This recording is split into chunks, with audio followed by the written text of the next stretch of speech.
And I know that I think you dealt with this probably in the distant past when you first had your advisory council. Different recommendations that I've heard is having an election day where each group participates, like teachers coming in at a certain day and time, like maybe at the end of their school day where they don't have to come back in the evening to actually vote. Same thing with classified, toward the end of their work day. Or you could do it online. Does anybody have any ideas on that? I know that you also have an honor society that goes through elections, so we're really open here. So if anybody has an idea as to what they think might be effective, now would be the time to share it.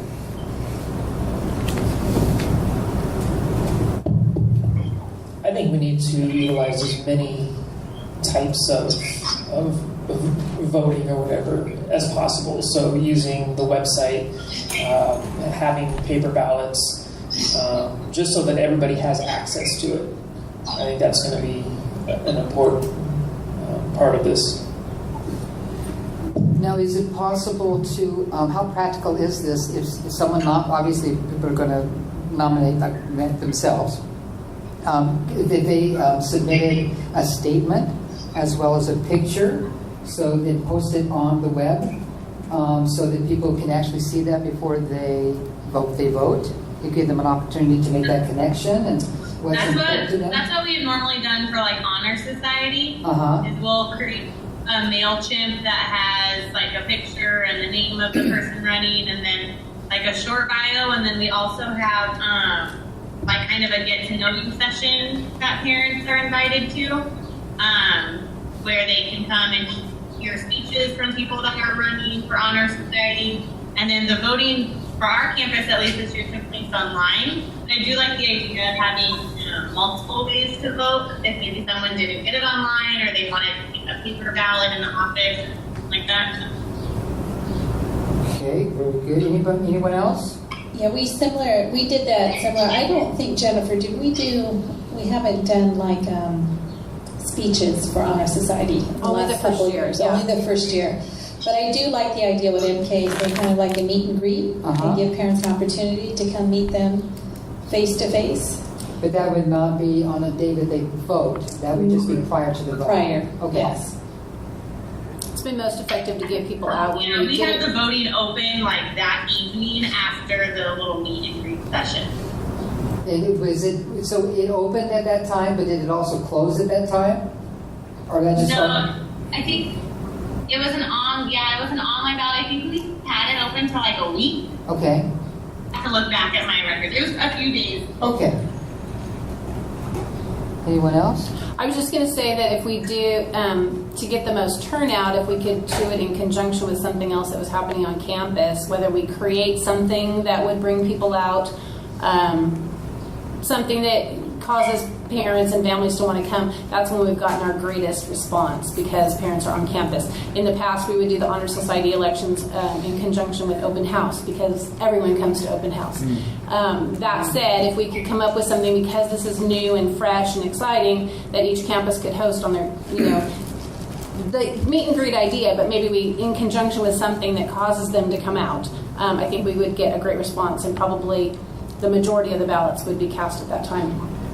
Now, in previous years, open house and book fair happened at the same time. So Honor Hall was already being utilized for that. We're using the library. We're using where would the election portion or the meet and greet portion happen?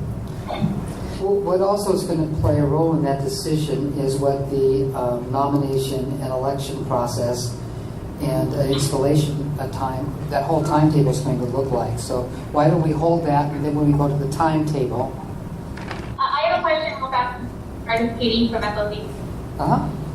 Yes. So it was mentioned open house, but I know that some open houses are in January and some are in June. Yeah. Are we talking about back to school night, which is university orientation, which is the beginning of the school year? What is in June? Well, some like I believe, back to school night is in late May, June this year, or open house. And ours is in January. In the past, we used to have like honor society elections at open house because everyone was at the same time. When it was in June. Yeah, like it was before the next school year. But you could do it at that. It goes at the very beginning of the year. That's good. Yeah. Or is there like a meet your professor? You can have them do like preliminaries at meet your professor, because usually everyone goes to that as well. And then university orientation, which is back to school night in September-ish, you can have another voting session. I kind of like this, Tammy. I kind of like that idea better too, because I know we've already opted for next year's calendar, our open house to be during school choice week, which is the end of January. I also think that gives a lot of our newer families who are just coming in over the summer more of an opportunity. Let's go ahead and go to the timetable slide, because I think that will help. Go ahead and go to the next one. Thank you.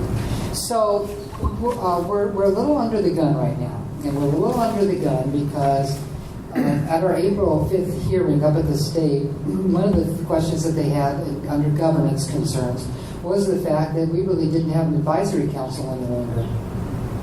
And so we responded that first of all, the board, governing board, in setting up their governance structures, the first thing that they did is they wanted to make sure that they had their board committee set. And that was their top priority. Because our two biggest concerns was finance and governance. Knowing that those were going to continue to be issues until we dealt with them. And so in January, February, we actually set up those committees and appointed the chairs and the members to those committees. And then we turned our sights on the advisory council, knowing that we really wanted our stakeholders to be part of the decision-making process. And so we were already working on the advisory council when we got our CDE staff report. And under governance, that was one of the areas that they cited concern with was the advisory council. So what we did is we responded by actually kind of locking us into a bit of a timetable here, at least for the first year, of saying that we really wanted to go through the nomination process in May, right, which is just a couple of weeks away, and then have the elections. First year. That makes sense. And then the next year you fine-tune the process. Right. And then having the elections in June, and then having the advisory council take their seats and being installed in July. Which puts everybody in place at the beginning of the school year, which we thought would really be ideal. Then we could come back and see if we wanted to adjust that, or we could even say, well, that's really working well. But I think at least for this first time out, we're kind of locked into something here. So anybody's thoughts on that? I think what Jennifer was actually, when she said open house, she was just referring it to as some event. Right, exactly. So with this needing to be done, which 100% support, we want to make sure everything is in place, by May 11th. Right. I think we just, as each individual site, could come up with a plan of how they want to implement people to be able to get on their campus. Because I think each site is unique and they have their ideas of what would bring parents on campus.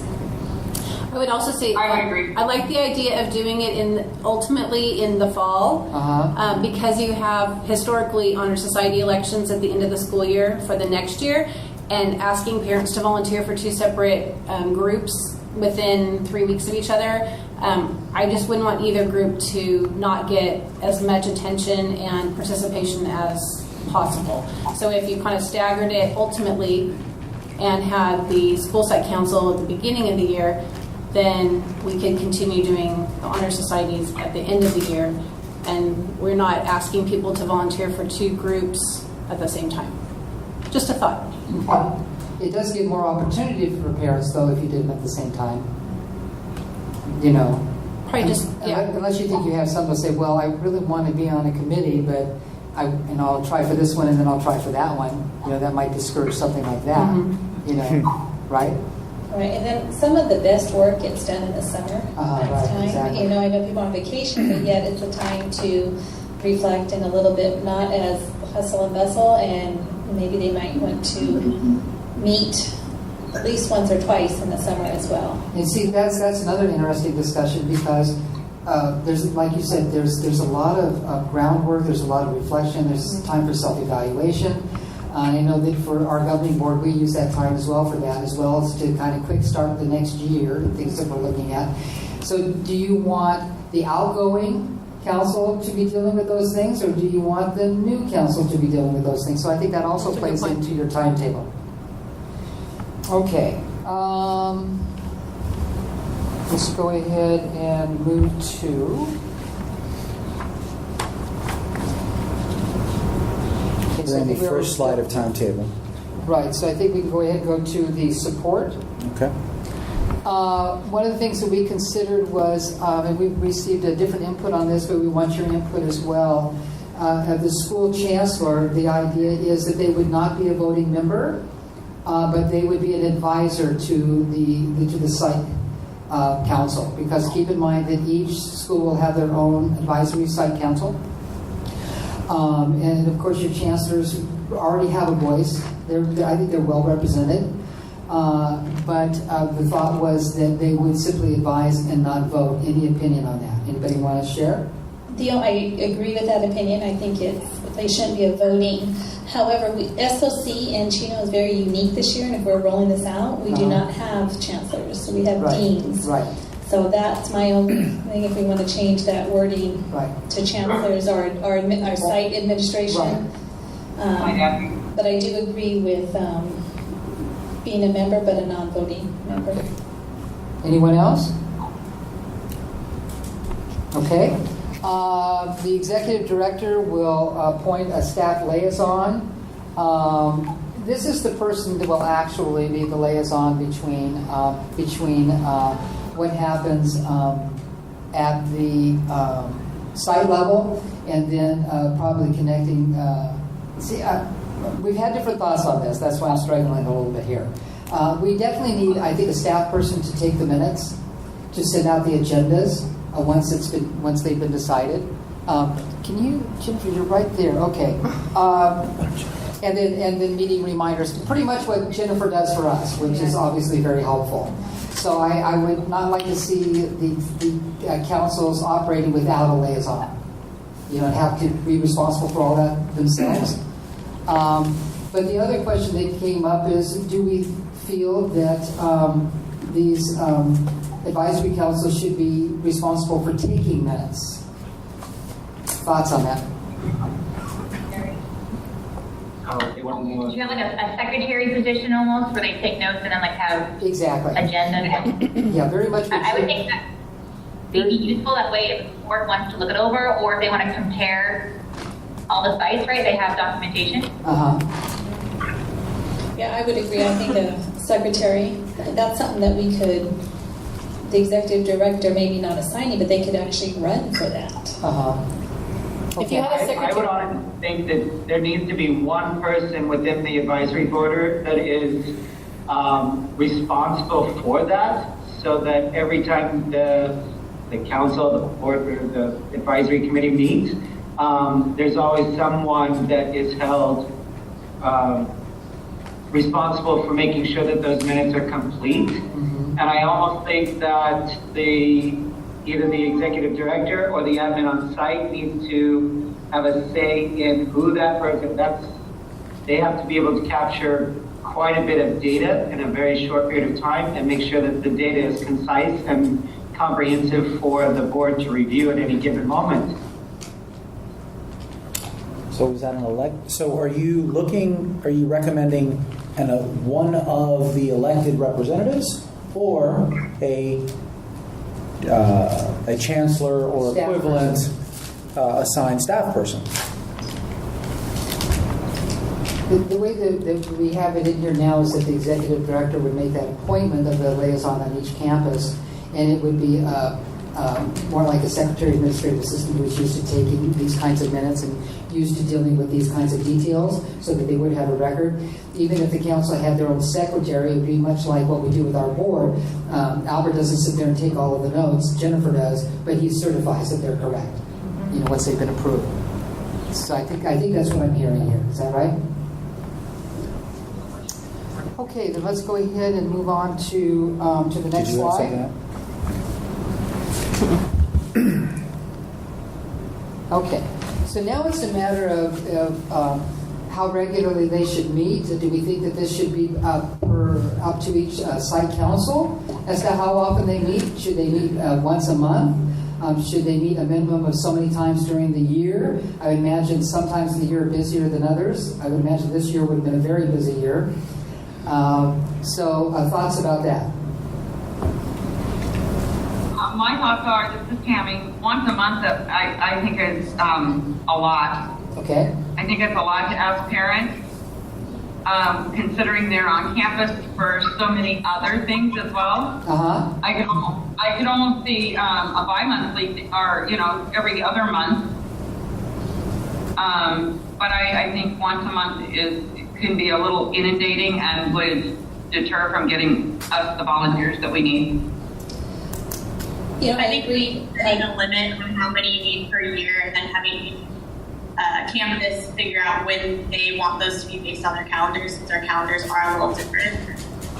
Or as the need presents itself. Yeah.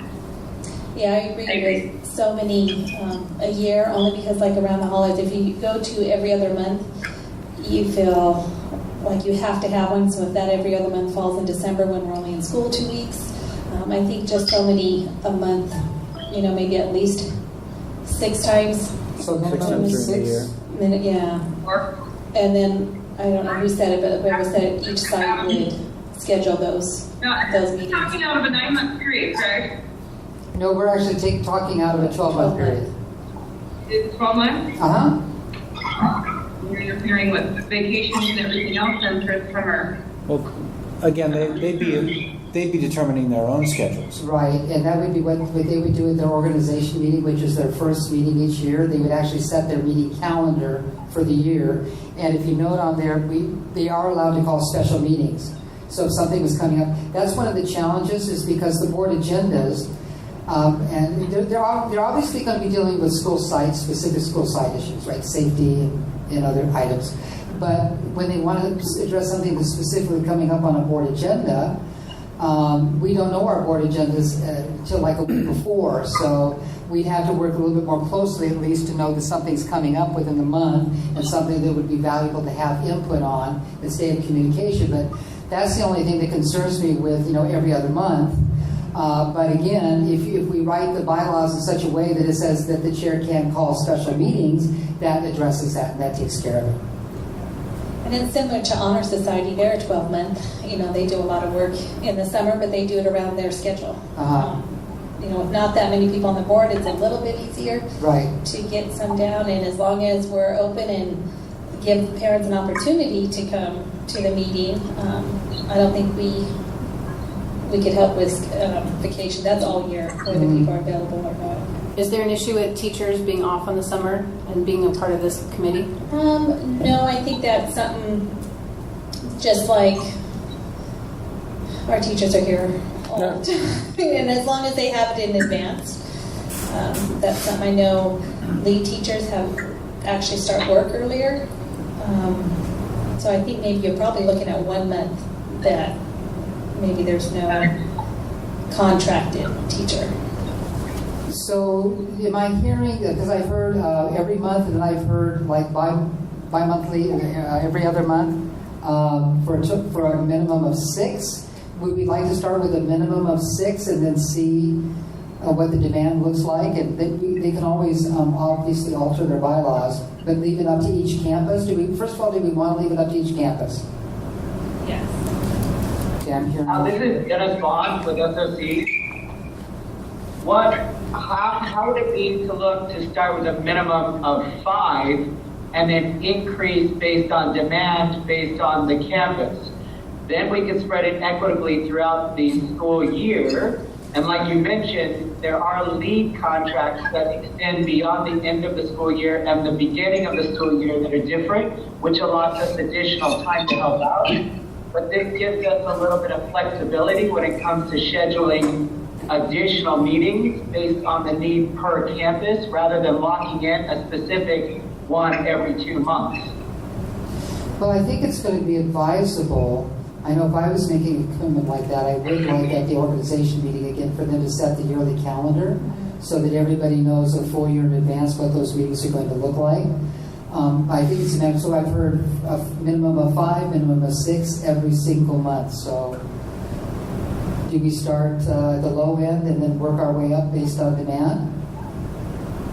My only concern is with Honor Society meetings happening every month and board meetings, particularly as we're trying to transition into all of the newness and that sort of thing, is the amount of meetings that are taking place. And we're supposed to have chancellor chats, and we have with just the variety of meetings, that if we start pulling these in every month, then we're going to have a hard time pulling the volunteers. Let's circle back to the original objective, is that these parents, these teachers, both classified and certificated, they've raised their hands to serve on the board because they want their voice heard, they want their input, they want to be part of the decision-making process. And so what we're really trying to do is we're trying to create a structure so that it functions properly and that the community as a whole sees it as a well-run, well-organized committee that has an organized voice. But ultimately what we're trying to do is we're trying to facilitate the transfer of information, give the communities individually the voice that they've been asking for, that they deserve to have. And so... Well, I'm sorry, I see that we need to help facilitate that. I'm understanding the point, though, and I'm just please throwing everything out. My concern is attending also district board meetings, and I'm concerned with overtaxing those who would like to give their opinions to a point where they give up. I guess I don't know. There needs to be a happy medium. I would agree. Okay. I want to be efficient for everyone. I see where Tammy's leaning with that, with all the meetings, because it does get overwhelming. But at the same time, I do understand the need for this, and I think with the transparency being wanting to be out there, I know speaking for our parents, I think they would appreciate the opportunity. I think the board will be the one that has to make the biggest commitment. But it's the parents' choice of whether they come, to an Honor Society meeting or whether they come to a board meeting, and I think what a parent values the most is what they will come to. And as long as we're not saying it's mandatory and, like it was done in the past, as mandatory meetings, you had to be here, we want to change that culture and make it, if we'd like to have you, and make them want to come. I think that's a whole different meaning, is getting the buy-in from the parents and giving them a choice of whether they want to come or not, and not make it a mandatory meeting. What if we go with a minimum of 8 meetings a year, a minimum of 8 meetings a year, and at their organizational meeting they will select which dates those 8 meetings will take place, and they could avoid obviously December, anything that's really busy. And probably by April, things are starting to slow down. But I think it needs to be probably more than 5 or 6. And I would also recommend when they set their dates to take a look at doing it prior to our regular board meetings, which we hope we get back to someday, once a month. What do you think about that? But I think that Albert does have a really valid point. These are people who are volunteering to serve on this committee, which means they're willing to make that commitment. It's the same thing that we did when we came on the board. We thought we were getting into 1 meeting a month, and sometimes it's 5, 6 meetings a month, but that was our commitment. And if you notice, at every meeting, we're all there. So, and I think that that's your point. They're raising their hands and volunteering to do this. Nobody's making them do that. And I think they're asking for it. Right, and I think once the committee starts to function as it should, and the parents see that it's functioning as a parent advisory committee should, then that's where we're going to get more involvement from the parents because they're going to see that their voices are being heard. Right. And the changes are being made. Right. So once that starts to take place, I think we're going to get more feedback. If you build it, they will come. So if it's here, they're going to show up. Right. And they can amend their bylaws and they can decide to do less than 8, right? Yeah, they can. But I think that it's not just the advisory committee to the board, which it is, but they're also dealing with school site issues. And I would imagine that there are school site issues coming up, throughout the year, so that they may say, gosh, we really need to meet more. But I think that let's do this. Let's go ahead and set a minimum, and then they can expand it, make it more or make it less. But so we'll start there. Does that sound good? Sure. Okay, let me see. So at the first meeting, it suggests, again, remember they can call special meetings. The other thing that they need to be very careful about, and I would recommend that they take a very hard look at the time of day that they meet. Because you do have a student involved, and so it needs to be a time that everyone can be in attendance. At the first meeting, set the meeting dates, elect council officers, council chair, vice chair, and secretary. Again, the secretary has the role of certifying the minutes and not actually taking the minutes. So next slide, please. Recommending that the decisions will be based on majority vote of members present. When a quorum is present, a quorum shall consist of 50% plus 1 of total membership of advisory council. So now we come to the question of how many members should there be. Obviously, we always want an odd number, and if you're doing an equal number between parents and employees, being both teachers and classified, your student, your ASB president actually makes it the odd number. So you just have to make the others equal to each other. So what is our thinking about that? So one recommendations that I heard is 4 parents to 4 employees, and then an ASB president, which would give you 9. Anyone else have any thoughts on this? No, I like that number. Good number for everybody? Yeah. Okay. That would be 2 certificated to classified. Yes. Okay, cool. And we're going to stagger them. So basically, you'd have 2 parents, and then two parents for the 1 year, 2 parents for the 2 years, and then we go back to 2 parents for the 2 years. And the same thing with teachers, you'd have a 1 and a 1, and then with classified, you'd have a 1 and a 1, and then it becomes staggered. And ASB would be whoever it is for that year. Could be reelected, exactly. Could not be reelected. That's correct. And that site, the site admin is just the extra, so that would be like the 10th non-voting. Non-voting. Okay. Okay, let's go ahead and go to the next slide. Chairperson would be responsible for collaborating with the chancellor to set the agenda. And I'm sure the chancellor would be in communication with the executive director prior to that. Facilitates and regulates discussion, establishes and follows up on action items, and communicates council recommendations to the board of directors. And again, it's just the chancellor. Again, just the chancellor, the SOC, and Site administration. site, so it needs to be Well, on just July 1st, we hope that that's different. right, but aren't we doing this Right. prior to May?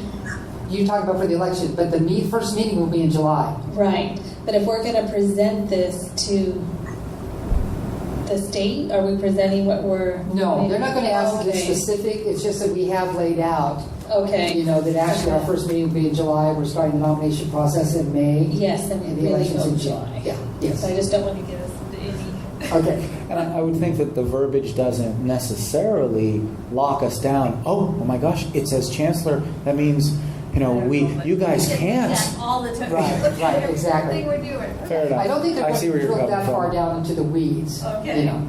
Okay, next slide, please. The vice chair will facilitate meeting in absence of the chair. Secretary will certify council minutes, submits advisory council minutes to the board.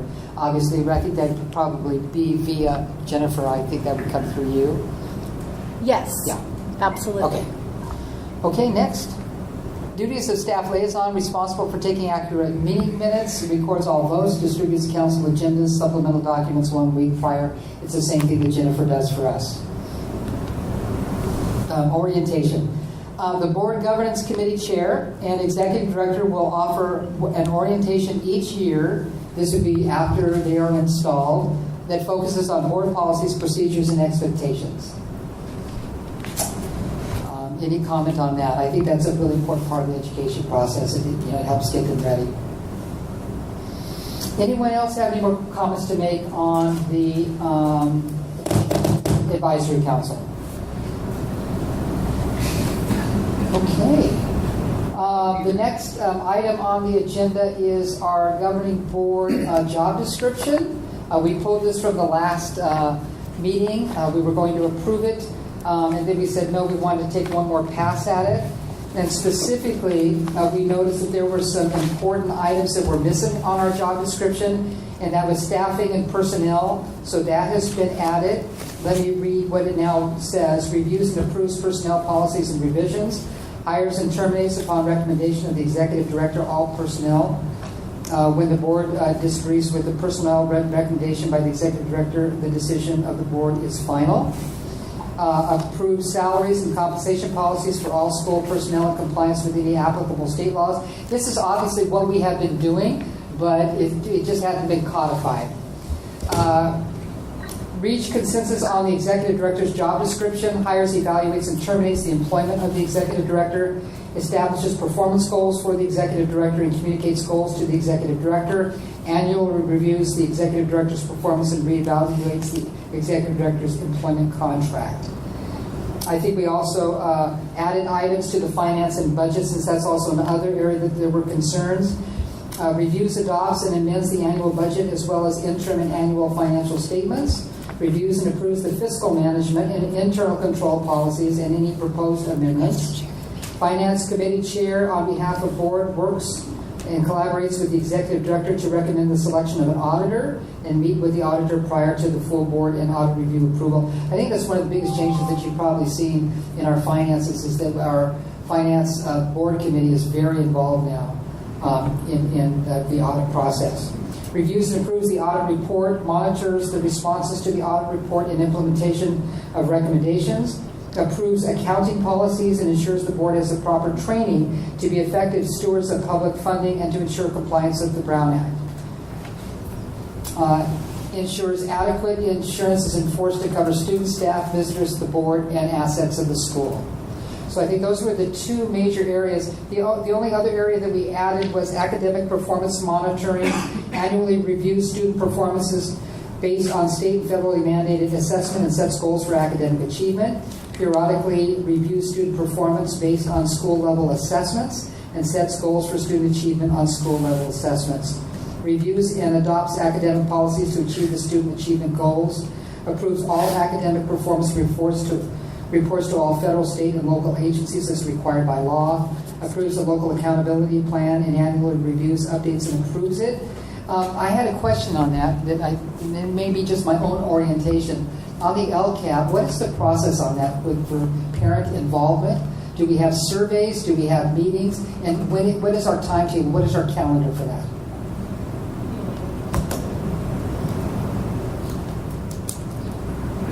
So the LCAP was a survey that was created by the executive administration, and then it was sent to the parents via link, and then the parents would fill out the survey. We'd get all the data. We'd look at the data, I believe, throughout the summer, create a presentation, and then present that presentation to the board the beginning of the next school year. Now, don't you have a date that's coming up soon where things have to be submitted to, is it the county or the state?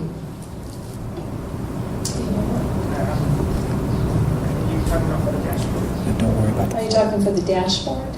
That I don't know. Okay. I do know there is a timeline Right. of when we get those things out. So I do know we always have to be offhand. I don't know it right now. We're looking it up. But there is a timeline that we do need to get this information out.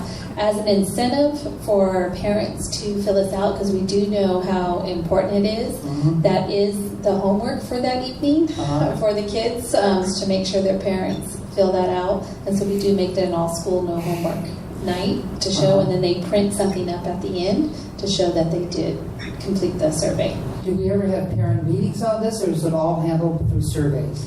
It's handled through surveys. Has that always been how it's been handled? Yes. Okay. Yes. And I do know one of the parent collegiate meetings that we have in the beginning of the year, we usually share the information from the survey with the parents.